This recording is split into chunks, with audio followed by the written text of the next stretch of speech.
So in the today's class, we'll start from the Heisenberg's relationship and then move toward the quantum mechanics. तो what is Heisenberg's relationship? अब कहाँ पे आ गए हैं बेटा? अब हम जो भी पढ़ रहे हैं ना, that is a part of the quantum mechanics. और ये quantum mechanics क्या होता है? Quantum mechanics is basically the science which deals the electron as a wave, है ना? हमने ये तो कंफर्म कर लिया है कि इलेक्ट्रॉन डुअल कैरेक्टर रखता है, wave like as well as a particle like.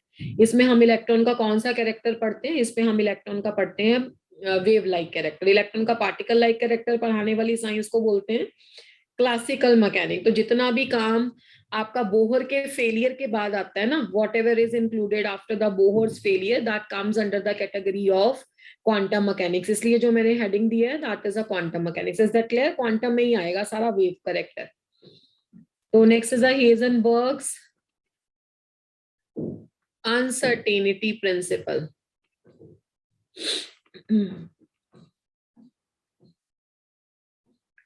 तो बेटा regarding the Heisenberg's uncertainty principle, Heisenberg ने क्या कहा? देखो इसके प्रिंसिपल के नेम के अंडर आता है uncertainty. Uncertainty mean something is not certain, something is not fixed, mean to say कुछ एरर है ना. आप देखो किसी भी ऑब्जेक्ट को हम देखते कैसे हैं? पहले तो ये सोचो, किसी भी ऑब्जेक्ट को देखने के लिए पहले हम अपनी आईज से उस पर लाइट डालते हैं, है ना. जब उस पर लाइट डलती है तो कुछ पोर्शन लाइट का डिपेंडिंग अपॉन उसके अंदर कैसी ट्रांजिशन हो रही है वो पर्टिकुलर ऑब्जेक्ट करता है एब्जॉर्ब, ठीक है. और rest of the portion reflect होता है लाइट का, व्हाइट लाइट में से, है ना. तो जो पोर्शन रिफ्लेक्ट होता है ना वो उस ऑब्जेक्ट का कलर होता है या वो ऑब्जेक्ट हमें उस तरह का दिखाई देता है. तो हेजनबर्ग ने क्या कहा कि जितने भी माइक्रोस्कोपिक पार्टिकल्स हैं ना, और किसी भी ऑब्जेक्ट को देखने के लिए दो चीजें बहुत इंपॉर्टेंट हैं. एक तो हमें उसकी पोजीशन एक्यूरेटली पता हो. अब आप मुझे देख पा रहे हो क्योंकि मैं यहाँ वहां घूम नहीं रही हूँ, है ना, मैं एक पर्टिकुलर पोजीशन पे हूँ. दूसरी बात है कि अगर वो रेस्ट पे है तो उसकी फिक्स्ड पोजीशन तो फिर पता ही है आपको, और अगर वो मूविंग भी है तब भी हमें उसकी वेलोसिटी भी फिर पता हो. और अगर आपका मटेरियल पार्टिकल है या जो भी चीजें मैक्रोस्कोपिक पार्टिकल्स आप बॉल को मूव करते दिखाई देख सकते हो, उसका रीजन क्या है कि उनकी वेलोसिटी मेजरेबल है. उनकी वेलोसिटी आप कैलकुलेट कर सकते हो. कोई भी आप काइनेमेटिक्स का फॉर्मूला लगाओ, उसमें आप v is equal to u plus a t लगा दो, v square minus u square is equal to 2as लगा दो. आपको इनिशियल वेलोसिटी पता है, उसकी पोजीशन पता है, तो फाइनल वेलोसिटी निकल जाएगी कितनी वेलोसिटी से वो मूव कर रहा है. तो आप उसकी पोजीशन एंड वेलोसिटी कैलकुलेट कर सकते हो. तो अगर आपको उसकी पोजीशन एंड वेलोसिटी बेटा एक्यूरेटली पता है तो you are able to see that object, है ना. तो आप उस ऑब्जेक्ट को देख पाते हो. और अगर आप उस ऑब्जेक्ट को देख पाते हो तो इसीलिए तो हम बोलते हैं ये मैक्रोस्कोपिक ऑब्जेक्ट है ना, बड़ा ऑब्जेक्ट है, उसको हम आराम से देख सकते हैं. अब हेजनबर्ग ने क्या कहा? हेजनबर्ग ने कहा कि it is not possible, it is not possible to measure simultaneously, it is not possible to measure simultaneously both the position and the velocity. जहां पे मैंने वेलोसिटी लिखा है वहां पे मोमेंटम भी हो सकता है, क्योंकि momentum is a product of the mass and the velocity. क्योंकि मास में अनसर्टेनिटी नहीं आती तो फिर हम वेलोसिटी में ही आती है. तो both the ways of writing this is a correct. Either you can say the velocity और you can call it as a momentum. It is not possible to measure simultaneously both the position and the velocity of microscopic particles with absolute certainty और accuracy. ठीक है, ये possible नहीं है कि हम microscopic particle की भी जो पोजीशन एंड द वेलोसिटी है, ये दो चीजें जो उन्हें देखने के लिए जरूरी हैं, उसको एक्यूरेटली कैलकुलेट कर पाए विद द एब्सोल्यूट सर्टेनिटी और द एक्यूरेसी. अब इसका कारण क्या है, इसका रीजन क्या है? आप देखो इलेक्ट्रॉन के बारे में बात करते हैं पहले.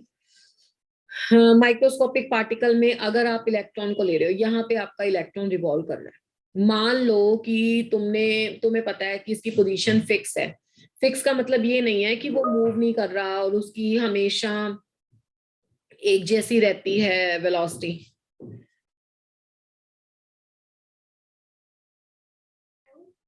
तो उसकी velocity always all the time same रहती है, ऐसा नहीं होता है।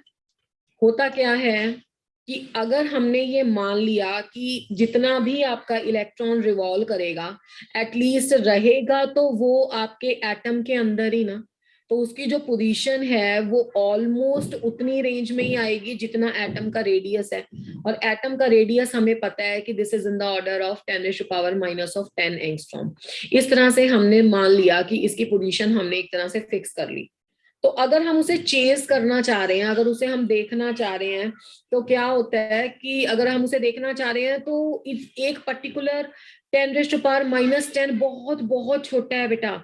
इतने रेडियस में अगर इलेक्ट्रॉन रिवॉल्व करता है तो वो इतनी तेज वेलोसिटी से मूव करता है, इतनी तेज वेलोसिटी से मूव करता है कि वो आप वेलोसिटी मेजर नहीं कर सकते हो।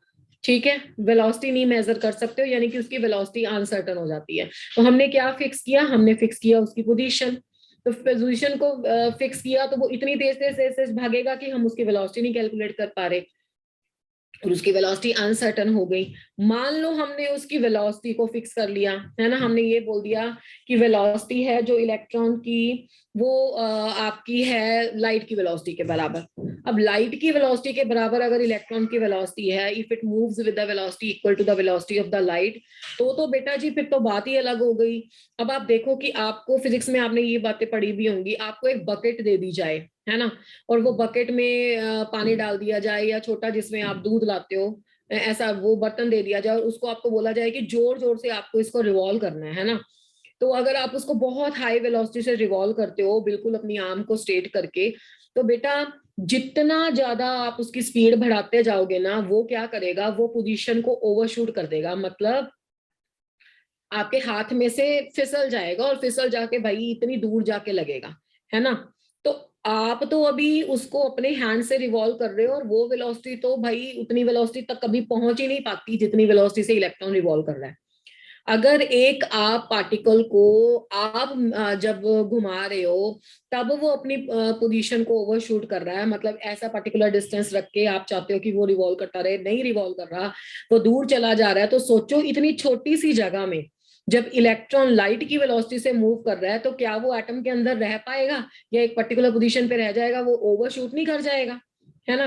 तो इस केस में उसकी क्या हो जाती है, पोजीशन अनसर्टन हो जाती है। ले दे के मीनिंग ये है कि अगर हम उसे पोजीशन को फिक्स करने की ट्राई करते हैं तो उसकी वेलोसिटी अनसर्टन हो जाती है, अगर उसकी वेलोसिटी को हम फिक्स आउट करते हैं तो उसकी पोजीशन अनसर्टन हो जाती है। यानी कि कुछ ना कुछ एरर रहता ही है दोनों चीजों की मेजरमेंट में। तो अगर पोजीशन और वेलोसिटी की मेजरमेंट में एरर रहता ही है तो इसका मतलब है कि हम एक्यूरेटली उसे देख कभी पाएंगे ही नहीं। तो हेजनबर्ग ने जितना भी काम किया उसने एक रिलेशनशिप डिराइव कर दिया। वो रिलेशनशिप था जिसने मेजर किया कि इसमें कितना एरर पोजीशन में है और कितना एरर वेलोसिटी में है। ठीक है, तो इसने बोला कि अगर मैं डेल्टा एक्स रिप्रेजेंट करूं error in the measurement of position, error in the measurement of position,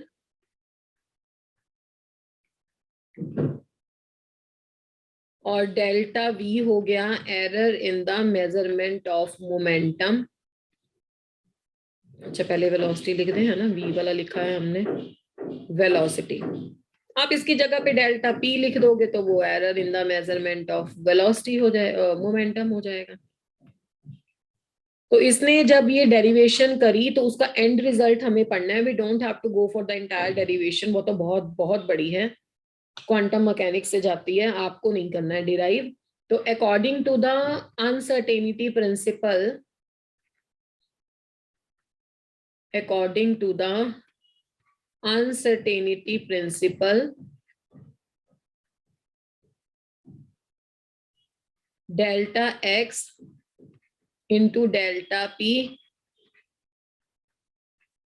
greater than equal to h upon 4 pi, ठीक है, delta x into delta p greater than equal to h by 4 pi का मतलब है कि uncertainty in the position, product of the uncertainty in the position and the product of uncertainty in the momentum, ये value होगी h by 4 pi. ये उसने derive किया था। और इसमें देखो दो निशान है, एक तो ग्रेटर देन है और एक इसमें इक्वल टू है। तो एक तो होगा इसमें ऐसे इक्वेशन बनेगी, तो ये मिनिमम वैल्यू हुई ना। अगर एरर का product greater than H upon 4 पाई है तो ये हुई है इसकी मिनिमम अनसर्टेनिटी, मिनिमम अनसर्टेनिटी। ठीक है, और delta x into delta p greater than equal to 4 pi, ये हुई इन इक्वेशन। आपको पता है ना इक्वेशन और इन इक्वेशन होती हैं, तो ये हो गई आपकी मैक्सिमम अनसर्टेनिटी की वैल्यू। अब इससे तो हमारे पास कोई भी कैलकुलेशन जाएगी नहीं, मतलब हम कैलकुलेट ही नहीं कर सकते इसमें कोई भी वैल्यू, क्योंकि हमारे पास हमेशा आंसर ग्रेटर देन आएगा। तो इस इक्वेशन को हम, मिनिमम अनसर्टेनिटी वाली इक्वेशन को हम यूज करेंगे in order to solve out the numericals. मतलब ले दे के कि हमारे पास एक्यूरेट मेजरमेंट नहीं है इलेक्ट्रॉन की पोजीशन एंड वेलोसिटी का। मैं बार बार हर क्लास में ये बोलती हूँ कि it is not just for the because of the lack of the instruments. Electron microscopes are available in the India. This is a fundamental limitation of nature कि अगर हमें इलेक्ट्रॉन को देखना है तो हमें उसको लाइट डालनी पड़ेगी। लाइट डालोगे तो उतनी लाइट से उसको एनर्जी मिल जाती है, कभी वो अपना पाथ ओवर शूट कर लेता है, कभी उसकी वेलोसिटी बहुत ज्यादा बढ़ जाती है, तो हम उसे नहीं देख पाते हैं। अब ये मैक्रोस्कोपिक पार्टिकल्स के केस में नहीं होता है। तो डेल्टा एक्स मोमेंटम को आप कर सकते हो यहाँ पे use formula, mass into velocity m into delta v is equal to h upon 4 pi. तो delta x into m into delta v is equal to h upon 4 pi. तो एक आ गया आपका इसमें से डेल्टा वी का answer, this is equal to h upon 4 pi m. ठीक है, या इसमें से अगर आप डेल्टा एक्स निकालना चाहते हो तो वो आ गया एच अपॉन 4 पाई इंटू, इसमें एक और क्वांटिटी आ जाएगी डेल्टा एक्स, यहाँ पे आ जाएगी 4 pi M into delta we. तो ये न्यूमेरिकल आते हैं आपके पास। देखो डेल्टा वी और डेल्टा एक्स का कैलकुलेशन करना, कोई एक चीज दी होगी दूसरी आपसे पूछेगा। ठीक है जी। अब दूसरी बात है, इसका छोटा सा क्वेश्चन है, वही यहीं से ही सॉल्व हो जाएगा। अगर वो बोल दे या ऐसी वर्डिंग न्यूमेरिकल में यूज करे कि position is measured, position is measured accurately, मान लो एनी हाउ कैसे भी उसने किया हो, हमें पता है वैसे ये फिजिबल नहीं है, बट फिर भी पोजीशन इज मेजर्ड एक्यूरेटली, अगर उसने ऐसा वर्ड यूज किया, अगर पोजीशन एक्यूरेटली मेजर होती है तो फिर डेल्टा एक्स तो हो जाएगा 0। तो डेल्टा एक्स 0 हो जाएगा तो डेल्टा भी क्या आएगा इस इक्वेशन से, 1/0 या something upon 0 is equal to infinity. तो इसका मतलब है पोजीशन के एक्यूरेट मेजरमेंट होने से वेलोसिटी में एरर इनफाइनाइट हो गया। सिमिलरली अगर आपकी पोजीशन की जगह वेलोसिटी एक्यूरेटली तुमने मेजर कर ली तो दूसरा एरर इन्फिनिटी हो जाएगा, मतलब आप एक्यूरेटली कैलकुलेट कर ही नहीं पाओगे। या अगर एक एरर को कम करने की कोशिश करोगे तो दूसरा बहुत बहुत ज्यादा बढ़ जाएगा। ठीक है, तो मिनिमम एरर रहना ही रहना, इससे कम आप नलिफाई नहीं कर सकते हो। बाकी इस इक्वेशन को यूज करके आपको न्यूमेरिकल सॉल्व आउट करने, direct application of the formula, कुछ करना भी नहीं है। इस न्यूमेरिकल को सॉल्व करने में कभी कभी आपको इलेक्ट्रॉन का मास वो नहीं देता है, देना भी नहीं चाहिए। मुझे लगता है इतना तो आपको आता है कि इलेक्ट्रॉन का मास कितना लिखवाया था ना आपको फर्स्ट क्लास में। Yes, ma'am. What is the mass of electron? 9.1 into 10 raised to power minus 31 kilogram. कई बार ये नहीं भी देता, या कई बार बोलता लाइट की वेलोसिटी से इतनी वेलोसिटी, तो ऐसा ना हो कि तुम्हें लाइट की वेलोसिटी ना वहां पे याद आए। C is equal to 3 into 10 raise to power 8 metre per second. तो ये डाटा इसमें कभी कभी खुद यूज करना पड़ता है, ऑल द टाइम नहीं करना है। मैंने स्टार लगा दिया है, ऐसा ना हो कि हर क्वेश्चन में यही कर दो। वो बोले कि बॉल है 10 ग्राम मास की, तुम इलेक्ट्रॉन का मास वहां पे यूज करी जाओ। तो अगर उसने बोला है कि अनसर्टेनिटी प्रिंसिपल इलेक्ट्रॉन पे लगाओ तो आप इलेक्ट्रॉन का मास यूज करोगे, अगर उसने कुछ और पार्टिकल बोला है तो उसका मास यूज करोगे। ये तो मैंने इसलिए लिखा है कि मोस्ट ऑफ द टाइम आपके पास वो इलेक्ट्रॉन का मास यूज करने को बोलता है। चलो अब आ जाओ फटाफट से, significance of this principle in our daily life. Significance of uncertainty principle in our daily life. Uncertainty principle in our daily life, हमारी डेली लाइफ में अनसर्टेनिटी प्रिंसिपल की क्या सिग्निफिकेंस है। देखो अनसर्टेनिटी प्रिंसिपल की हमारी लाइफ में कोई सिग्निफिकेंस नहीं है, और उसके पीछे क्या रीजन है कि हम ये वाला जो प्रिंसिपल है ना, ये डी ब्रॉगली रिलेशनशिप की तरह नहीं है। डी ब्रॉगली जो रिलेशनशिप है वो एक्चुअली में अप्लाई होता है ऑल द मटेरियल पार्टिकल्स पे जो मोशन में होते हैं। ये अप्लाई होता है सिर्फ माइक्रोस्कोपिक पार्टिकल में। अब हमारे कौन सा जो फ्रेंड्स हैं या मिलने जुलने वाले हैं वो माइक्रोस्कोपिक हैं, जिन्हें हम नहीं देख सकते हैं ना, हम तो मैक्रोस्कोपिक वर्ल्ड में हैं। तो हमें ठीक है, रिसर्च वगैरह के लिए इसका यूज है, मतलब माइक्रोस्कोपिक दुनिया में इसका यूज है, but no significance in our daily life, no significance in our daily life as it is applicable to the as it is applicable to microscopic particles. बाकी मैं आगे नहीं लिखूंगी कि हमें हमें अपनी लाइफ में मैक्रो मिलते हैं, वो सबको पता ही है, माइक्रोस्कोपिक पार्टिकल्स। ठीक है। अच्छा, एक ये जो अनसर्टेनिटी प्रिंसिपल है ना, इसने ये प्रूव किया था कि इलेक्ट्रॉन न्यूक्लियस में नहीं रहता। उसकी डेरिवेशन में नहीं करवाऊंगी, मैं आपको हिंट दे देती हूँ, आप घर जाकर ट्राई कर सकते हो और ये पॉइंट अपनी कॉपी पे नोट कर सकते हो। देखो electron can not exist inside the nucleus. Please be on mute everyone, please be on mute. ठीक है, electron can not exist inside the nucleus, it is a extra nuclear part of an atom. इसको justify करने के लिए Heisenberg uncertainty principle ने पहले मान लिया कि मान लो इलेक्ट्रॉन न्यूक्लियस में है, तो अगर इलेक्ट्रॉन न्यूक्लियस में है तो डेल्टा एक्स की वैल्यू जाएगी 10⁻⁻15 मीटर, जितना न्यूक्लियस का साइज है। तो जब आप वो वैल्यू अनसर्टेनिटी प्रिंसिपल में रखते हो तो डेल्टा वी की वैल्यू आ जाती है greater than velocity of light. आपको ये दो बातें मैंने बता दी, मैं लिख नहीं रही हूँ, सुन लो ध्यान से। तो अगर वो वेलोसिटी की value greater than velocity of the light आती है तो बेटा वो तो पॉसिबल ही नहीं है।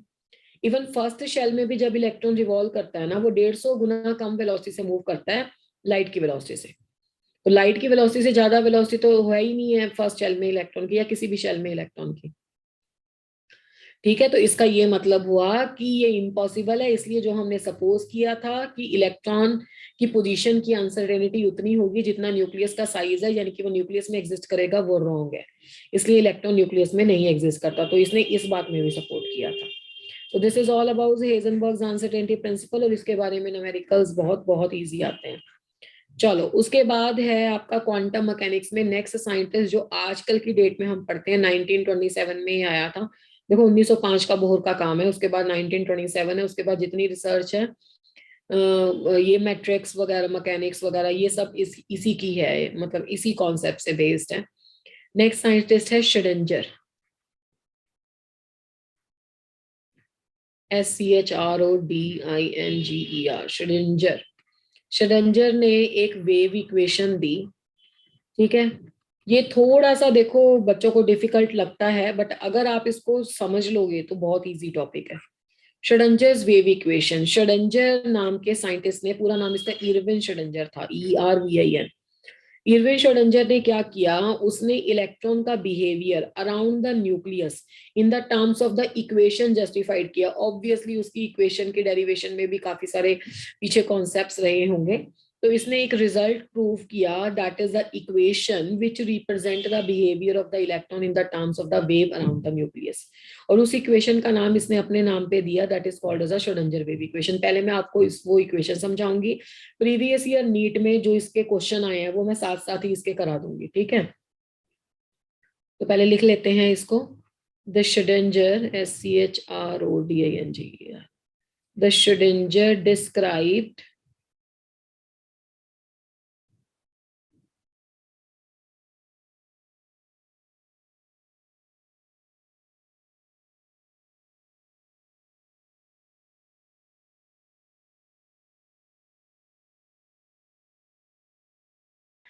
मैम आप म्यूट हो। मैम आप म्यूट हो गए हो।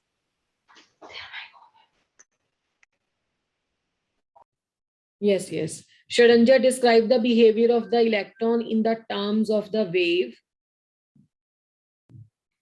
around the nucleus, around the nucleus. This equation is called as Schrodinger wave equation, मतलब श्रोडिंगर नाम के एक साइंटिस्ट ने, जैसे मैंने आपको बताया कि एक वेव की फॉर्म में रिप्रेजेंट किया था न्यूक्लियस, जैसे ये न्यूक्लियस है ना, ऐसे एक वेव की फॉर्म में उसने रिप्रेजेंट किया कि इलेक्ट्रॉन ऐसे घूमता है। आप इसको सर्कल बना लो पहले, ऐसे, ठीक है। तो ऐसे, तो इसने ये जो इक्वेशन दी वो पहले देखो, curl square psi by curl x square, curl square psi by curl y square. ये मैंने जो साई लिखा है ना, ये बुक्स में ऐसे बना होता है, तो मैंने जल्दी जल्दी में ऐसे लिख दिया है। ऐसे इसको मैं रिप्रेजेंट करूंगी, जितना भी पढ़ाऊंगी तो वो वही टर्म है। Curl square psi by curl x square plus curl square psi by curl y square, curl square psi by curl z square,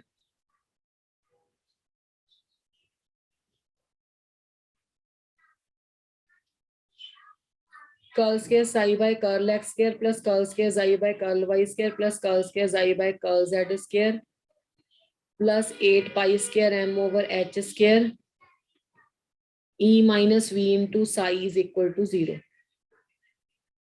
ठीक है, तो ये इक्वेशन है जिसको हम श्रोडिंगर वेव इक्वेशन लिखते हैं। Curl square psi by curl x square, curl square psi by, इसको कर्ल पढ़ना है, ठीक है, इसको डेल नहीं पढ़ना है, इसको कुछ भी नहीं पढ़ना है, डेल में बताऊंगी आपको क्या होता है।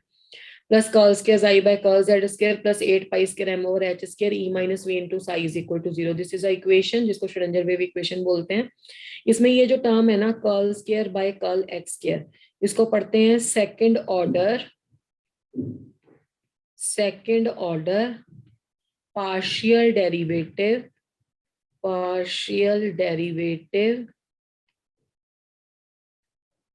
with respect to x। तो curl square by curl y square क्या हो गया बेटा, ये हो गया second order partial derivative with respect to y. तीसरा क्या हो गया, curl square by curl z square, ये हो गया second order partial derivative with respect to z. ठीक है, अब इसमें ये जो जाई है ना टर्म, इसको पढ़ते हैं पी एस आई, साई, पर साई नहीं पढ़ना है, पी इसमें साइलेंट होता है। ठीक है, अब ये है क्या, इसको भी देख लो। देखो, अगर इलेक्ट्रॉन एक वेव की टर्म में चलता है, ऐसे वेव होती है, हमें पता है, तो ये वाला पोर्शन जो वेव का है ना, उसे क्रेस्ट कहते हैं या एम्पलीट्यूड बोलते हैं।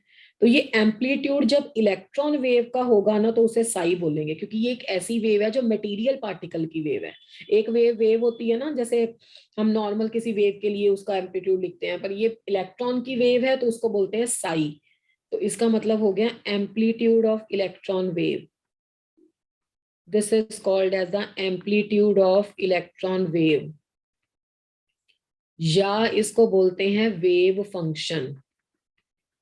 ठीक है, amplitude of the electron wave और द वेव फंक्शन, ये दो वर्ड्स हम इसके लिए यूज करते हैं साई के लिए। ठीक है, अब बेटा बाकी क्या टर्म बची, देखो एक इसमें बचा एम तो फिर आपको पता ही है, ये मास ऑफ द इलेक्ट्रॉन हो गया। एक बचा एच का भी पता है तुम्हें, एच हो गया प्लैंक्स कांस्टेंट। इसका मतलब है कि प्लैंक की इक्वेशन भी यूज हुई है।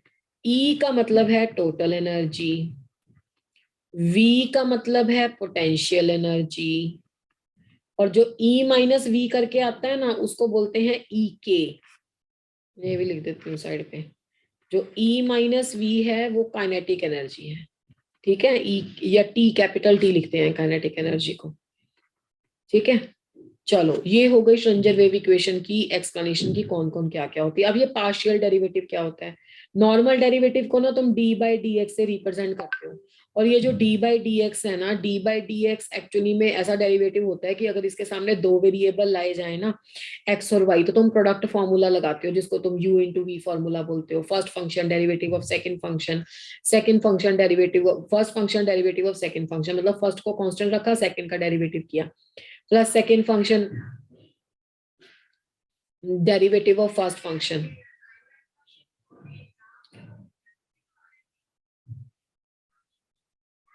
ठीक है,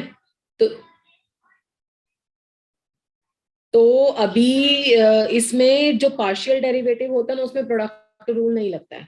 पार्शियल डेरिवेटिव में अगर हम दो चीजों का, जैसे कर्ल बाय कर्ल एक्स है, उसमें दो चीजों का प्रोडक्ट करते हैं, तो जो विद रिस्पेक्ट टू जिसके कर रहे हैं उसका डेरिवेटिव करना है, ठीक है, और दूसरा वेरिएबल जो है आपको एज इट इज रख देना, उसमें प्रोडक्ट रूल नहीं लगेगा, मतलब दूसरे को कांस्टेंट मानना है, उसमें दूसरे को कांस्टेंट नहीं मानते हैं, एक बार कांस्टेंट दूसरे का डेरिवेटिव, दूसरे का वो कांस्टेंट पहले का डेरिवेटिव, इसमें ऐसा नहीं होता है।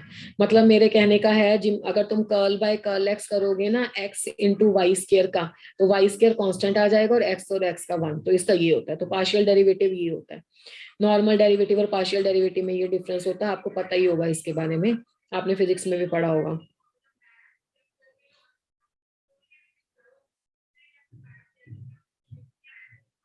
ठीक है, तो ये curl square psi by curl x square का मीनिंग समझ आ गया, ऐसे विद रिस्पेक्ट टू वाई है, जेड है, और ये सारी टर्म्स हैं। अब इस इक्वेशन का फायदा क्या है, इस इक्वेशन को उसने जब रिप्रेजेंट किया उसका मीनिंग क्या है, उसका हमें क्या यूज करना है।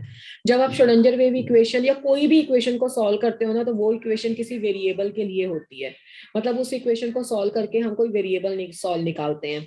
जैसे अगर मैं 2x + 4 को सॉल्व करूं तो मेरे पास आंसर x का आएगा, है ना।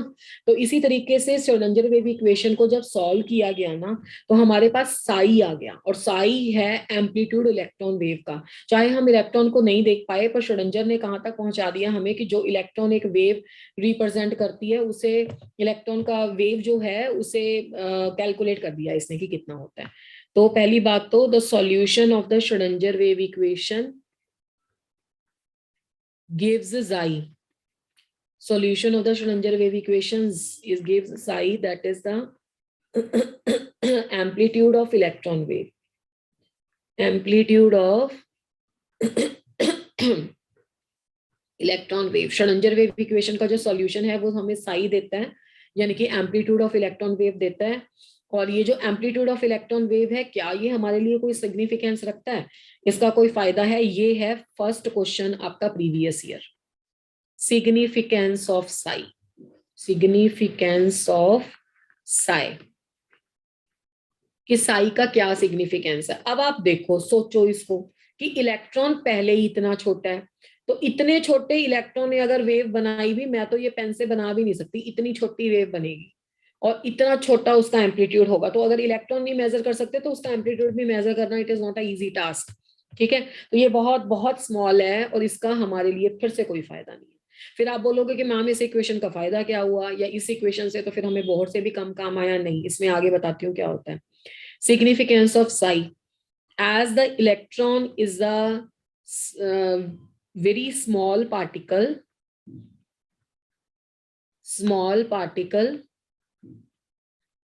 so amplitude of the wave created by the electron, amplitude of the wave created by the electron is too small to be measured again। तो यहाँ पे भी हमें कोई फायदा नहीं हुआ, क्योंकि ये भी नहीं मेजर कर पाए, मतलब कुछ ऐसे आंसर आ गए जो बहुत बहुत छोटे थे, measured again। So psi has no significance, so psi has no significance। फिर भैया इतनी बड़ी इक्वेशन बनाने का क्या फायदा है ना, फिर क्या करेंगे इस इक्वेशन को। अब देखो फिर इसने श्रोडिंगर ने क्या बताया। श्रोडिंगर कह रहा है कि अगर हम नॉर्मल में देखें कि एम्पलीट्यूड का स्क्वायर क्या होता है, कोई बच्चा क्लास में मुझे बता सकता है कि अगर नॉर्मल कोई वेव का एम्पलीट्यूड का स्क्वायर करें तो क्या आंसर आता है? The square of the amplitude क्या होता है?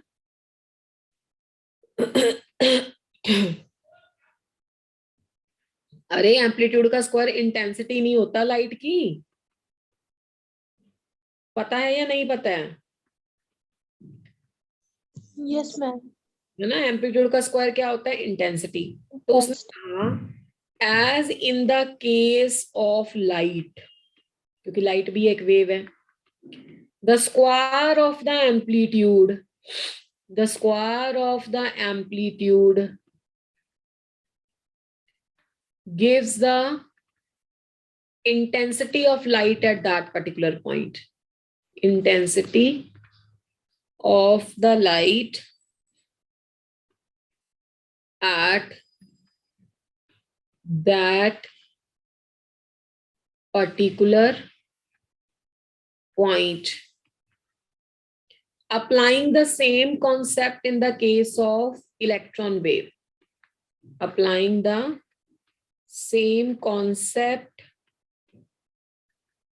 इन the case of electron wave. तो यही कॉन्सेप्ट उसने कहा इलेक्ट्रॉन वेव के केस में अप्लाई अगर करें तो इलेक्ट्रॉन की वेव का क्या एम्पलीट्यूड है, psi square. Psi square is proportional to the probability. यहाँ पे इंटेंसिटी नहीं बताया उसने। इंटेंसिटी का मतलब है कहाँ पे कितनी इंटेंस है लाइट, है ना, कितनी ज्यादा लाइट की इंटेंसिटी है जिसको हम बोलते हैं। तो यहाँ पे इसने कहा कि यहाँ पे इलेक्ट्रॉन के बारे में बात कर रहे हैं तो इलेक्ट्रॉन की प्रोबेबिलिटी की बात होगी, कितने इलेक्ट्रॉन है। तो psi square is proportional to probability. देखो प्रोबेबिलिटी वर्ड और बोहर के काम में बहुत फर्क है। प्रोबेबिलिटी का क्या मतलब है, ये यहाँ हो सकता है ना। और बोहर ने क्या कहा था कि इलेक्ट्रॉन यहाँ रिवॉल्व कर रहा है, वो हो सकता है वाली बात नहीं थी, वो फिक्स्ड वाली बात थी। तो psi square is proportional to the probability of the electron at that point in the space, at that point in the space. तो अब आप बोलोगे कि मैडम ये इतना बड़ा क्वेश्चन कैसे आया था पेपर में, स्पेस। अब ये जो probability of the electron at that point in the space है उसे उसने बोल दिया ऑर्बिटल। क्या बोला, ऑर्बिटल। मतलब psi square is proportional to the orbital. Orbital क्या है, orbital is the region in the space where the probability of finding the electron is maximum. It is a region in the space where the probability of finding electron is maximum। जहां पे electron के पाए जाने की probability maximum होती है उसे हम बोलते हैं साई स्क्वायर, उसे हम बोलते हैं ऑर्बिटल। तो पेपर में ये क्वेश्चन आया था, which out of the following represent the orbital. तो आंसर था Sai square that represent the orbital. और दूसरा क्वेश्चन ऐसे पूछा गया था, वो what is the significance of Sai. तो नीचे वो वाला ऑप्शन टिक करना था, नो सिग्निफिकेंस। ठीक है, कौन ऑर्बिटल बनाता है बताता है, साई या साई स्क्वायर, तो उसमें से साई स्क्वायर। ठीक है, अब ऑर्बिटल क्या है, जैसे बोहर ने बात करी कि इलेक्ट्रॉन भाई यहाँ पे घूम रहा है तो ये तो फिक्स बात हो गया। इसने कहा जैसे ये न्यूक्लियस है तो इसके अराउंड डॉट्स लगा दो, जहां जहां पे डॉट्स है वहां वहां पे इलेक्ट्रॉन के पाए जाने की प्रोबेबिलिटी, और हर डॉट कैलकुलेटिव है। यहाँ तो मैंने ऐसे ही लगा दी भाई अपने पेन से, बट हर डॉट कैलकुलेशन से आई है जहां पे इलेक्ट्रॉन हो सकता था। बट दिक्कत ये है, इलेक्ट्रॉन यहाँ था, यहाँ से चला गया, ये हमें तब पता लगा जब वो वहां से चला गया। उस टाइम पे नहीं हम उसे कैलकुलेट कर सकते, जिसको क्या बोलते हैं कि हम we can chase the footprints of electron but we can't find exactly the electron, है ना। फुटप्रिंट उसके चेज कर सकते हो। तो ये वाला जो अब मैंने कलर्ड बनाया ना, ये क्या है, ये है ऑर्बिटल पिक्चर।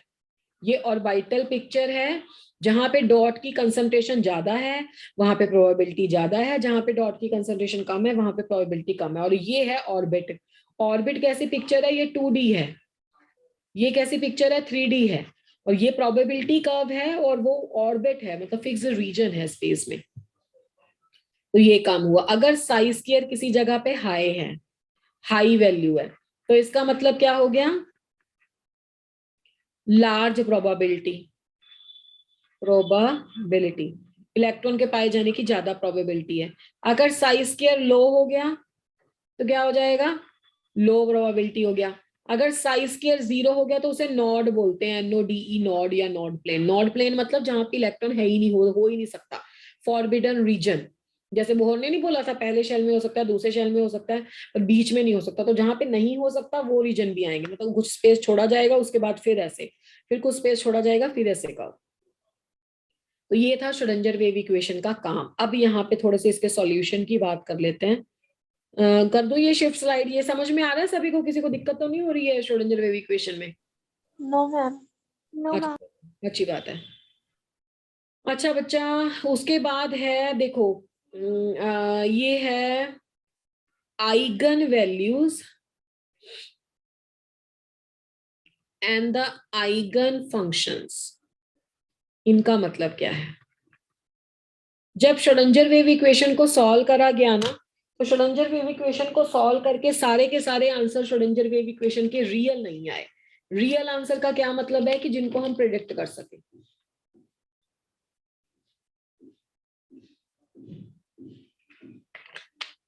कुछ आंसर ऐसे आए थे जो इमेजिनरी है ना। तो बेटा जो तो रियल आंसर है उनका तो ग्राफ बन पाया, उनसे तो डॉट्स बन पाया। जो non real infinite imaginary type के आंसर थे वो हमें नहीं पता लगा। तो पहले तो इसके बारे में इलेबोरेट कर लेते हैं कि साई के कौन से फंक्शन को क्या कहते हैं। तो पहले लिखेंगे हम आइगन फंक्शन क्या होता है। Eigen functions, those values,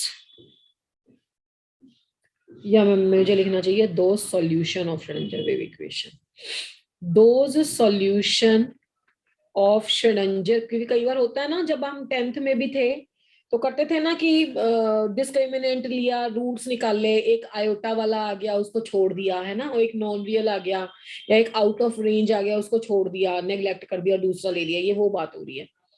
the solution of the Schrodinger wave equation that are real can be accepted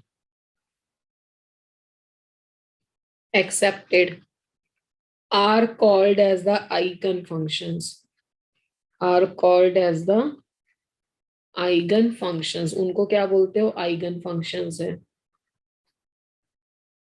अब हमें कैसे पता लगेगा कि आइगन फंक्शंस कौन से हैं? तो इसके लिए कंडीशंस पढ़ा देती हूँ मैं आपको। कंडीशंस फॉर द जाई टू बी रियल, ये जितना भी मैं श्रोडिंगर वेव इक्वेशन का बता रही हूँ आपको, वो सब इंपॉर्टेंट है, एक एक लाइन इंपॉर्टेंट है, तो बहुत ध्यान से पढ़ो इसको। Condition for the Sai to be the eigen function, कौन कौन सी कंडीशंस हैं जिसमें साई आइगन होगा? तो पहला पॉइंट है साई मस्ट बी रियल, ठीक है, and acceptable. Real and acceptable का मतलब है कि ऐसा नहीं है भाई जाई का आंसर तुम्हारा कुछ इतना बड़ा आ जाए जिसका ग्राफ ही नहीं प्लॉट हो सकता, ठीक है, तो वो नहीं हो सकता। दूसरा, साई अगर कुछ ऐसा है sine theta cos theta e raise to power something, तो वो डिफरेंशिएबल होना चाहिए। Psi must be continuous, continuous curve.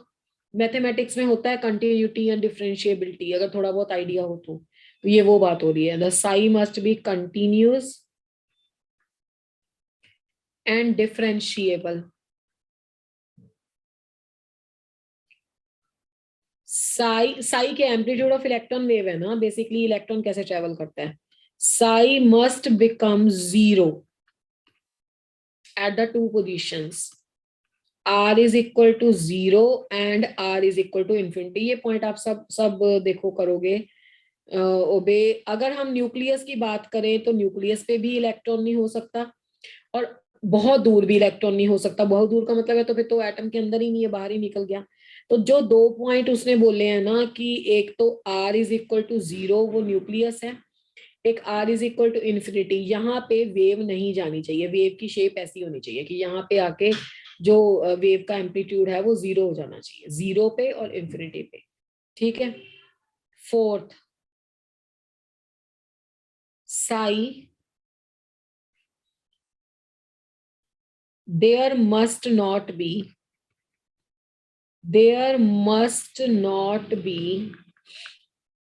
sudden change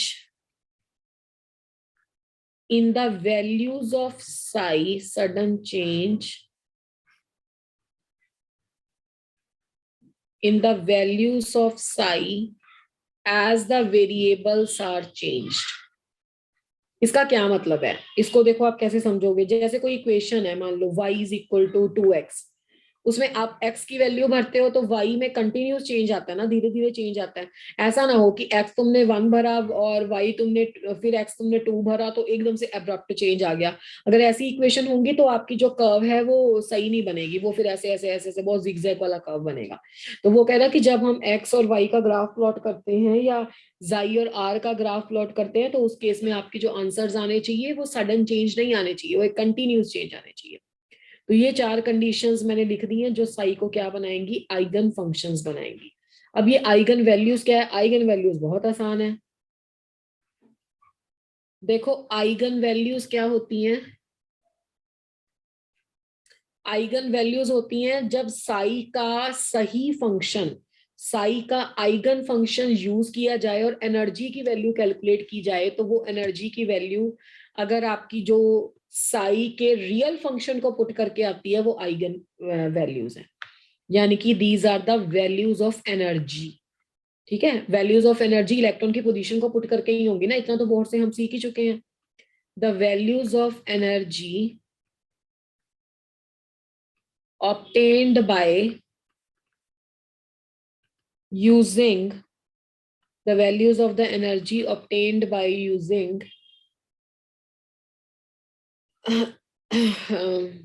eigen functions are called eigenvalues, are called eigen values. तो ये बातों का ध्यान रखना है कि आइगन वैल्यूज आइगन फंक्शंस क्या होते हैं। चलो ये भी ठीक है जी। तो अब हमारे पास इतना सॉल्व आउट हो गया कि इक्वेशन को जब सॉल्व करेंगे तो साई आएगा, और साई के सारे आंसर एक्सेप्ट नहीं करने हैं। साई के real answer, continuous answer, differentiable answer, zero infinity पे जीरो होने वाले आंसर, ना सडन चेंज होने वाले आंसर एक्सेप्ट करने हैं। और उस साई की वैल्यूज को पुट करके इक्वेशन में ई निकलेगा, ई के आंसर। और आपको एक और बात बता दूं, जब हमने श्रोडिंगर वेव इक्वेशन को सॉल्व किया ना और इससे एनर्जी का कैलकुलेशन किया, तो यू वॉन्ट बिलीव कि ये एनर्जी के आंसर वही आए थे जो बोहर ने एनर्जी की वैल्यूज निकाली थी। तो सोचो कितनी क्लियर थी उसकी calculations and all. till date we are having the same values of the energy as calculated by the Bohr. There is no change in the values of the energy of this and this. ठीक है, तो ये हो गया आपका eigen values and eigen function का। यहाँ पे थोड़ा सा आपको प्रोबेबिलिटी का और पढ़ा देते हैं। तो अगर तो आपका साई है रियल, ठीक है, मैं बार बार बोल रही हूँ, जितना भी मैं पढ़ा रही हूँ ये मैं बिल्कुल शॉर्ट फॉर्म में पढ़ा रही हूँ, इससे डायरेक्ट क्वेश्चन आता है जो नोट्स में लिखे हुए हैं। तो श्रोडिंगर वाला पार्ट ध्यान से करके जाना है।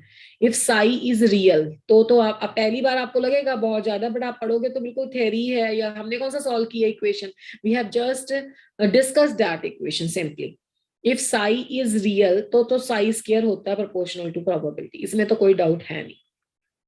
मान लो कि साई 5 है, तो 5 रियल है या नहीं है बच्चों? 5 रियल वैल्यू है भाई, Yes, ma'am. है ना? तो प्रोबेबिलिटी कितनी आ गई साई अगर 5 है तो? बताओ कितनी मुश्किल कैलकुलेशन पूछ ली। साई अगर 5 है तो प्रोबेबिलिटी कितनी आ गई भाई? 25, है ना? 25 आ गया। अगर साई है कॉम्प्लेक्स, कॉम्प्लेक्स नंबर कितने बच्चों को ज्ञान है क्या होते हैं?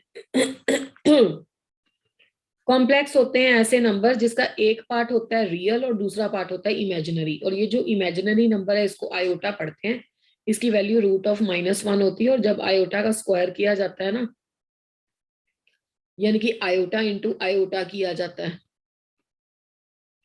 तो ये आता है iota square which is -1।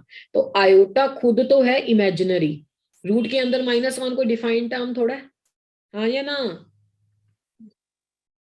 Yes, ma'am. Iota का स्क्वायर रियल है, आयोटा का स्क्वायर रियल है।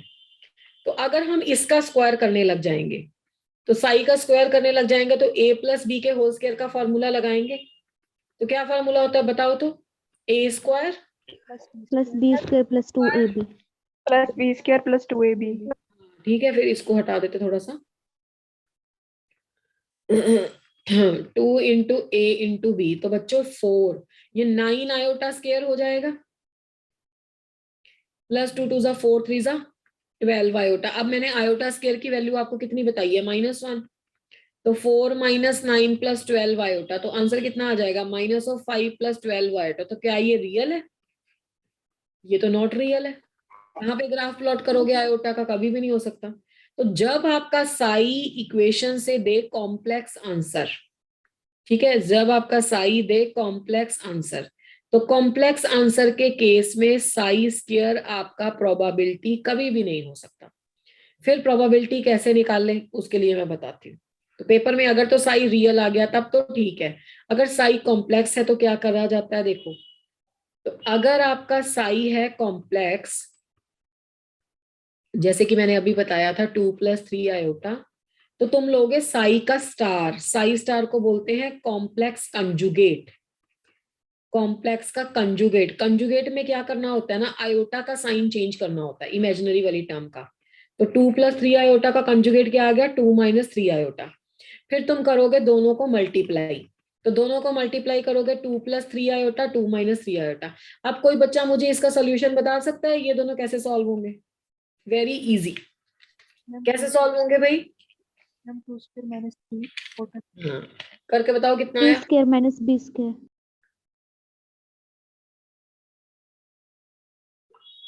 तो तुम्हारी सारी बातें ठीक हैं, कैलकुलेट भी कर दो फिर। A² - B² तो हो गया। आंसर कितना आया?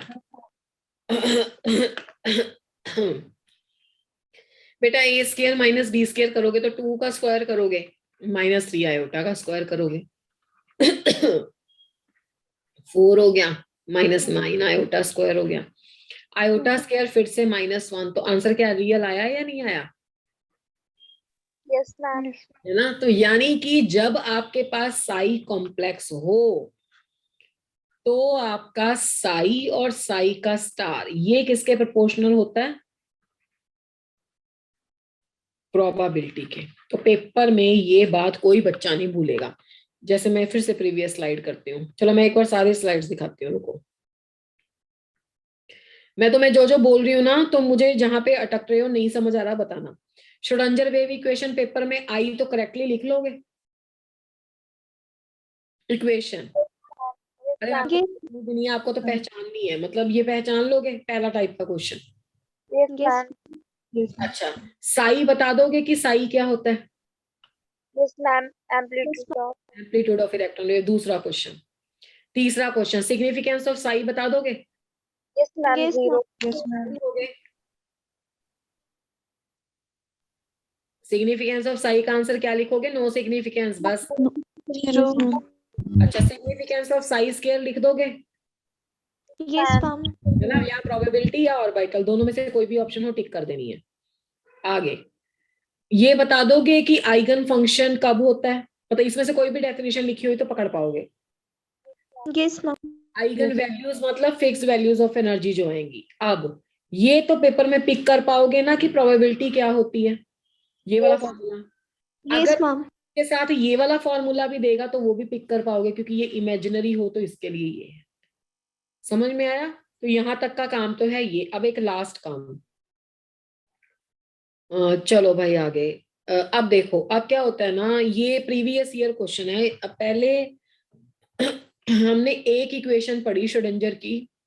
अब बेटा क्या होता है ना कि कई बारी, ये काफी देर पहले आ चुका है क्वेश्चन नीट पे, कि वो different form of Schrodinger wave equation दे देता है और हमने एक ही पढ़ी होती है। तो डेरिवेशन हमें आए, जितनी भी मैं डेरिवेशन करूंगी तुम्हें आए ना आए मुझे कोई मतलब नहीं है, लास्ट वाली इक्वेशन सब बच्चों को याद रहनी चाहिए। ठीक है, तो अगला है different forms of SWE। SWE short form है उसकी। बताओ तो क्या है SWE? अरे क्या है SWE? Equation. तो समझना है बात को, बैठना नहीं है आराम से। Curl square psi by curl x square बेटा, plus curl square psi by curl y square, plus curl square psi by curl z square, plus 8 pi square m upon h square E minus we into psi is equal to 0। ये है Schrodinger wave equation. अब paper में कई बार क्या आ जाता है, देखो, Schrodinger wave equation in 2D। तो 2D में क्या आएगी? सिर्फ इतना पोर्शन आ जाएगा, यस और नो? अच्छा, 2D में आएगी तो ऐसे आएगी। Yes, ma'am. ये मैंने एक्स वाई लिए हैं, कोई भी दो ले सकता है वो।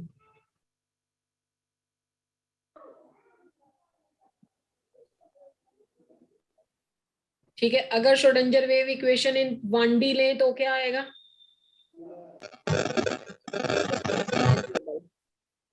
एक्स वाला, वाई भी आ सकता है, जेड भी आ सकता है, कोई भी ले सकते हैं। तो ये तो मुझे कुछ बताना ही नहीं चाहिए था, ये तो पता ही है तुम्हें। ये 2D और 1D के लिए। तो एक तो ये फॉर्म्स को ध्यान में रखना है। ठीक है, अब दूसरी बात, जो हमारी ओरिजिनल इक्वेशन थी 1 फ्रॉम 1। क्या मैं ऐसे कर सकती हूँ, मैं सब में से साई कॉमन ले लूं, curl x square plus curl square by curl y square plus curl square by curl z square, common में आ गया psi plus 8 pi square m over h square e over आना था, रुको 8 pi square m over h square E minus we into psi is equal to 0। ये तीन है operator, है ना। ऑपरेटर मतलब डिफरेंशियल ऑपरेटर, जिसको बोलते हैं पार्शियल डेरिवेटिव। तो तीनों ऑपरेटर्स का सम भी तो एक ऑपरेटर ही होगा ना, और उस ऑपरेटर को हम लिखते हैं डेल स्क्वायर। ये है तुम्हारा डेल, मैं लिख भी देती हूँ, ये है डेल स्क्वायर। ठीक है, ये ट्राइंगल को उल्टा करके लगा दो, this is del square plus 8 pi square m upon h square E minus we into psi is equal to 0। तो ये है दूसरी फॉर्म श्रोडिंगर वेव इक्वेशन की, और वो पेपर में ये इक्वेशन पूछ चुका है कि क्या ये श्रोडिंगर वेव इक्वेशन है। तो जिन बच्चों ने तो यही देखी हुई है उनको लगता है ये तो नहीं है ना। जिन्होंने नहीं देखी उनके लिए प्रॉब्लम है, पर तुम्हें तो आती है। अच्छा, ये डेल स्क्वायर के साथ सॉरी साई भी आएगा। ठीक है, तो वहां यहाँ पे मैंने क्या चीज नई इंट्रोड्यूस की है, डेल स्क्वायर, जिसका मतलब क्या है, तीन ऑपरेटर्स का sum, del square by del x square, del square by del y square plus del square by del z square. और इस ऑपरेटर का नाम है, ऐसे थोड़ा बोलेंगे ये डेल स्क्वायर है, इसे बोलेंगे Laplacian operator. This is called as a Laplacian operator. तो ये दूसरी फॉर्म देख के पहचान लोगे पेपर में। Yes, ma'am. आओ फिर आगे। अच्छा चलो फिर, अब ये जो तुमने सेकंड इक्वेशन लिखी थी फ्रॉम 2, प्रीवियस स्लाइड को एक मिनट। अच्छा देखो Previous slide.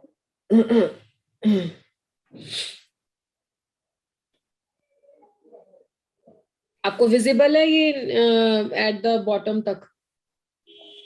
Yes, ma'am. Yes, ma'am. तो जिस बच्चे को ये स्लाइड देखना था तो can I shift now? Yes ma'am. अच्छा ठीक है। अब फ्रॉम 2 क्या था बेटा, del square psi plus 8 pi square m over h square. बस तुम्हें लास्ट वाली फॉर्म याद रखनी है, तुम्हें डेरिवेशन से कोई लेना देना नहीं है, कोई तुमसे डेरिवेशन नहीं पूछेगा कि कैसे आया। ठीक है, अब वाले के लिए बात कर रही हूँ, पीछे वाले में तो कुछ करना ही नहीं था, कॉमन ही तो लेना था। अब इसमें देखो क्या कर सकते हैं, डेल स्क्वायर साई, इसको उधर ले जा सकते हैं, कोई प्रॉब्लम नहीं है। 8 pi square m upon h square E minus we into psi. अब इसको उल्टा करके इधर ले आओ, minus h square upon 8 pi square m del square psi is equal to E minus we into psi. तो minus h square upon 8 pi square m del square psi this is equal to E psi minus V psi, minus V psi को इधर लाके plus कर लो, minus h square upon 8 pi square, मैंने steps ज्यादा बढ़ाए हैं, एक एक स्टेप लिख रहा है, अदरवाइज आसान ही है, प्लस वी जाई इज इक्वल टू ई जाई। तो ये जो फॉर्म है, रुको जी इसका पार्टीशन करके ना बाकी पोर्शन इधर ही लिख देते हैं।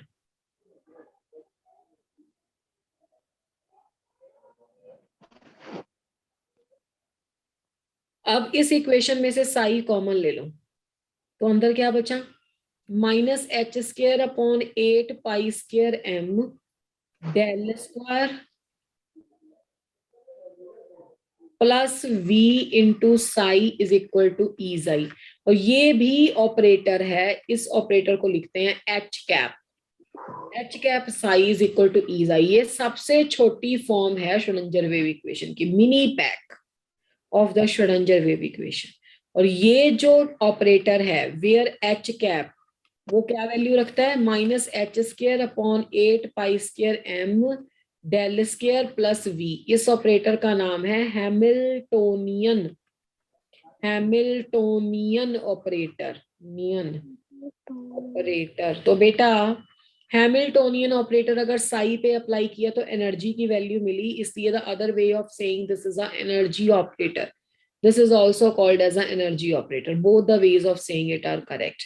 ठीक है, हाँ। तो ये देखो फॉर्म्स है श्रोडिंगर वेव इक्वेशन के। पेपर में क्या आया था, which out of the following represent the correct way of Schrodinger wave equation. पहले ओरिजिनल दी हुई थी 1 डायमेंशन में, फिर उसके बाद लैप्लेशियन वाली दी हुई थी, फिर ये दी हुई थी, और नीचे लिखा हुआ था ऑल द अबव। तो सब बच्चों ने पहले ऑप्शन को टिक लगा दिया, ठीक है, क्योंकि उन्होंने ये तीनों नहीं पढ़ी हुई थी, दोनों नहीं पढ़ी हुई थी, और बाकी ऑल वाला ऑप्शन देखा ही नहीं, तो इसका आंसर ऑल है। और एक बार ये क्वेश्चन आया था कि श्रोडिंगर वेव इक्वेशन को गड़बड़ करके लिखा हुआ था, पाई का स्क्वायर नहीं लगाया या एच का स्क्वायर नहीं लगाया, वॉट एवर इज इसमें किया हुआ था डिस्टॉर्शन, वो चेक करना था इसमें। तो ये है आपके श्रोडिंगर वेव इक्वेशन की डिफरेंट फॉर्म। बताओ इसमें कोई दिक्कत है तो? ये वाली तो बहुत आसान है, छोटी फॉर्म है, सब बच्चों को याद रह जाएगी। हाँ जी, यस और no? No, ma'am. Yes, ma'am. Yes, ma'am. अरे बीच में कोई नो मैडम वाला बच्चा भी है? चलो एनी हाउ, समझ में आ गया ना? फिर हम चलते हैं, Yes, ma'am. जितने जितने इसके क्वेश्चंस आए ना सारे फटाफट से करते जाते हैं, और श्रोडिंगर को आज ही ये वाला टॉपिक कंप्लीट कर देते हैं। अच्छा चलो बेटा, ये जो श्रोडिंगर वेव इक्वेशन है ना, इसको जब सॉल्व किया गया, साई को आर थीटा, इसका जितना बताऊंगी बस उतना ही करना है, फाई, ये है पोलर कोऑर्डिनेट्स। क्या है? पोलर कोऑर्डिनेट्स की फॉर्म में लिखा गया। हमने नहीं लिखना क्या इक्वेशन लिखी गई, हमें कोई मतलब नहीं है। मतलब श्रोडिंगर वेव इक्वेशन एक ऐसी भी थी जिसका एक पार्ट तो बताता था आर और एक पार्ट था थीटा। थीटा नहीं लिखेंगी मैं, इसको वाई लिख देती हूँ, वो दोनों पे डिपेंड करेगा। वाई, आर था आर पे डिपेंड, और वाई था थीटा और फाई पे डिपेंड। इसको बोलते हैं radial part. Radial part depend करता था एन और एल क्वांटम नंबर पे, और ये डिपेंड करता था एल और एन क्वांटम नंबर पे। रेडियल पार्ट, जब इसका सॉल्यूशन ऑफ दिस पार्ट किया गया, solution of this part, this रह गया, this part gives distance of electron from the nucleus, gives the distance of electron from the nucleus। मतलब इस part का सॉल्यूशन बताता था न्यूक्लियस से डिस्टेंस कितना है इलेक्ट्रॉन का, ठीक है, उसे बोलते हैं रेडियल पार्ट। और दूसरे पार्ट को क्या बोला गया? Angular part. एंगुलर पार्ट क्या बताता था इस पार्ट को? Solution, solution of this part gives a shape of the orbitals, है ना, shape and size of the orbitals. Size तो इधर आ गया, शेप, एंगल उंगल जिसमें आते हैं। अब पेपर में एक बार ये क्वेश्चन आया था कि श्रोडिंगर वेव इक्वेशन के सॉल्यूशन से कौन से क्वांटम नंबर मिले थे। अब रेडियल पार्ट किस पे डिपेंडेंट है? एन एंड एल पे। एंगुलर पार्ट किस पे डिपेंडेंट है? एल एंड एम पे। क्या श्रोडिंगर वेव इक्वेशन में कहीं पे भी एस आता है? No, ma'am. नो। ठीक है, तो इसको मैं यहाँ पे लिख रही हूँ, solution of Schrodinger wave equation gives the 3 quantum numbers n, l and m। ठीक है, मैं यहाँ पे एक स्टार पॉइंट बना रही हूँ क्योंकि ये क्वेश्चन आया हुआ है। द स्पिन क्वांटम नंबर, क्योंकि ना क्वांटम नंबर 2 साइंटिस्ट ने दिए थे, बोहर का भी कंट्रीब्यूशन था, इसका भी था। बोहर ने 4 एक्सप्लेन किए थे, इसने सिर्फ 3 किए थे। स्पिन क्वांटम नंबर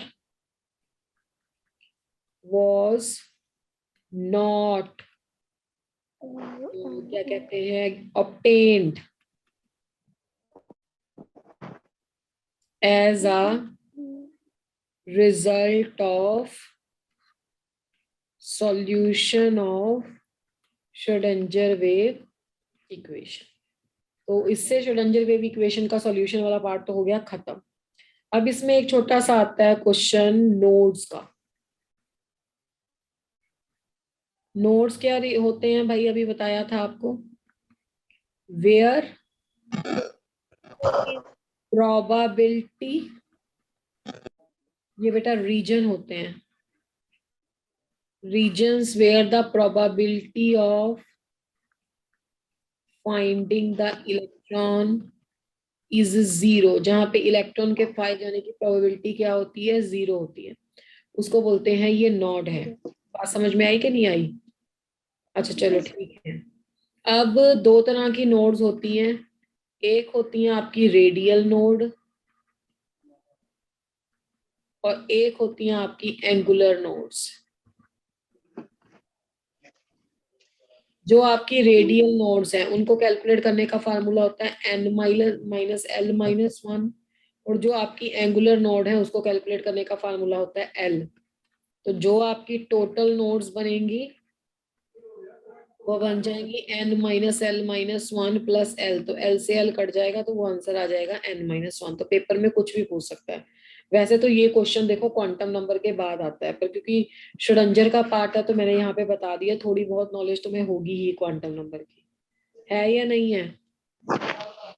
Yes, जैसे 1s ऑर्बिटल है, 2p ऑर्बिटल है, 3d ऑर्बिटल है, 4f ऑर्बिटल है, 5g ऑर्बिटल है, ठीक है। इन सभी के लिए अगर n की वैल्यू देखी जाए तो कितनी है, 1 2 3 4 5 है ना। l की वैल्यू देखी जाए तो 1s के केस में 0 1 2 3 4 ऐसे वैल्यूज है, ठीक है। तो अब अगर इसमें आप कैलकुलेट करो रेडियल नोड, तो रेडियल नोड हो गया n माइनस l माइनस 1। तो देखना जरा, पहले केस में 1 माइनस 1 माइनस 0 0, दूसरे में 2 माइनस 1 माइनस 1 0, 3 माइनस 2 माइनस 1 0, तो सब में रेडियल नोड कितनी आती है, 0. 0। इसका ये मतलब है कि अगर हमने ग्राफ बनाया, देखो ग्राफ हम इसमें बनाएंगे 4 पाई स्क्वायर आर या 4 pi r square into psi square, ये प्रोबेबिलिटी हो गई और ये डिस्टेंस फ्रॉम द न्यूक्लियस हो गया। तो इन सभी के लिए एक कर्व ही आती है। अब एक कर्व का मतलब है यहाँ पे तो न्यूक्लियस है तो r इज इक्वल टू 0 पे प्रोबेबिलिटी 0, ये प्रोबेबिलिटी है, इसको बोलते हैं प्रोबेबिलिटी। ये प्रोबेबिलिटी डिस्ट्रीब्यूशन कर्व्स है, इसमें कोई नोड नहीं आती। ये इसको नोड मत समझ लेना, ये नोड थोड़ा, ये तो उसकी कंडीशन ही है कि 0 और इन्फिनिटी पे कोई प्रोबेबिलिटी नहीं होती, तो यहाँ पे कोई नोड नहीं है, तो ये ऐसा ग्राफ बनता है। 1s 2p 3d 4f और 5g सबके लिए ऐसा ग्राफ बनेगा। सबका जो पहला पहला ऑर्बिटल लिया है मैंने, s का पहला, p का पहला, d का पहला, f का, g का, और फर्क ये है कि s का ऐसे आएगा, p का थोड़ा सा इससे दूर चला जाएगा, d का और चला जाएगा ऐसे दूर, ठीक है। तो ये हो गया आपका 2p, ये 3d, ऐसे दूर चलते रहते हैं, इसको पेनिट्रेशन पावर बोलते हैं, पास है ना न्यूक्लियस के। अगर आपके पास होगा सबका दूसरा दूसरा ऑर्बिटल, दूसरा ऑर्बिटल मतलब, अच्छा ये एक बात और, इन सभी में अगर एंगुलर नोड कैलकुलेट करनी है तो l के बराबर ही होंगी। ये किसके बराबर आ जाएंगी, एंगुलर नोड्स। अगर आपका सेकंड सेकंड ऑर्बिटल ले ले, 2s ले लें, 3p ले लें, 4d ले लें, 5f ले लें, 6g ले लें, इन सभी केसेस में क्या होगा, 2s 3p 4d 5f और 6g, इन सभी केसेस में अगर आप रेडियल नोड्स निकाल लोगे तो आप फॉर्मूले में अप्लाई करके देख लेना, सब में 1 1 1 आएगा, ठीक है। और एंगुलर नोड्स इनकी कितनी कितनी आएंगी, जो आपकी वैल्यू है, वहां पे l की वैल्यू जितनी है, 0 है, 1 है, 2 है, 3 है, 4 है, ऐसे आएंगी। और इनका जब ग्राफ बनेगा सेकंड ऑर्बिटल का, अगर इस साइड पे प्रोबेबिलिटी होगा और इस साइड पे r होगा तो ग्राफ कैसा आएगा, जिसमें एक नोड दिखानी है। देखो ये तो न्यूक्लियस हो गया, तो ये एक नोड दिखानी है, ठीक है, ये नोड है, यहाँ पे प्रोबेबिलिटी 0, ये तो r इज इक्वल टू 0 और r is equal to infinity है। तो मुझे ये लगता है कि अब पैटर्न आपको समझ में आ गया होगा। इसका जो नेक्स्ट वाला बनेगा, नेक्स्ट वाला क्या होगा, 3s होगा, 4p होगा, 5d होगा, 6f होगा और 7g होगा। इसमें जो रेडियल नोड्स हैं वो 2 2 2 आ जाएंगी सब में, ठीक है। और एंगुलर नोड हमेशा वही रहेंगी, 0 1 2 3 4। और इसका जो ग्राफ है, ओहो रुको, 4, इसका जो ग्राफ है वो ऐसा बनेगा जिसमें आपके पास दो हो, एक नोड यहाँ, एक नोड यहाँ, ठीक है। ये तो ये दो नोड्स आ गई, ये नोड है। तो इस तरह से आपके पास नोड की कैलकुलेशन आती है। तो यहाँ पे प्रोबेबिलिटी आ गई और यहाँ पे आर आ गया। ठीक है, बाकी में पेनिट्रेशन पावर आगे आगे चेंज होती रहती है। तो this is all about the Schrodinger topic. Schrodinger का टॉपिक इतना ही है, समझ में आ गया सभी को? Yes, ma'am. I have tried जितना मैं जल्दी करवा सकती थी, बट प्रॉब्लम ये है कि टाइम कंज्यूमिंग है षडंजर वाला पार्ट।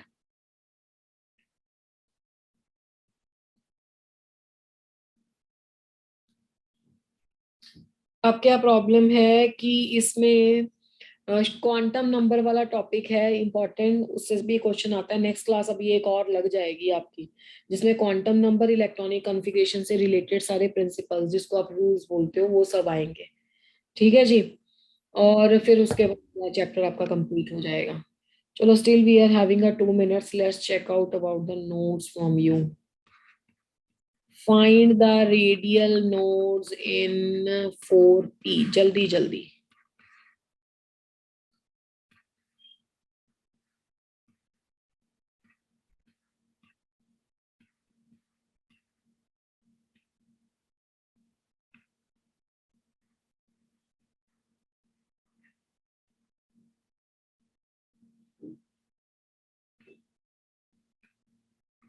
एक ही क्वेश्चन ले पाएंगे, चलिए।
हाँ जी, इसको आपको ना ऐसे याद रख लेना होता है कि जो पहले पहले वाला फर्स्ट है, जैसे p का 2 है ना, फर्स्ट होता है ये p, 1p नहीं आता, फिर 3p, फिर 4p, इसमें कोई नोड नहीं होती, इसमें 1, इसमें 2। तो रेडियल नोड की बात आ रही है तो इसमें होंगी 2 नोड्स।